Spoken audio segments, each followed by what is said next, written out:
And the rough early lead is taken by Urgent from the outside. It's Urgent by 3.5 lengths. Alleged Touch, Unpredictable by the rail. Gold B. And Babe's Magic is bringing up the rear.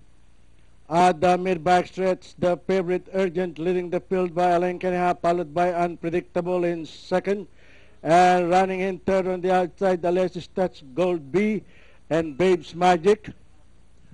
Rounding the far turn, it is still the favorite Urgent by 2 lengths, followed by Unpredictable in second. And running in third on the outside is entry number 3, Alleged Touch.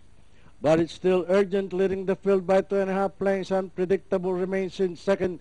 And moving up by the rail is Gold B, Alleged Touch, and Babe's Magic. And into the home stretch, it is still Urgent by 3.5 lengths. It's still Urgent in the lead, followed by Unpredictable on the outside, the Alleged Touch, Gold B. And into the home stretch, nearing the pipeline, it is still the outstanding favorite Urgent, now pulling away. And finally at the payoff line, it's a cinch for Urgent, Unpredictable, Alleged Touch, Gold B, and Babe's Magic. Ganun din.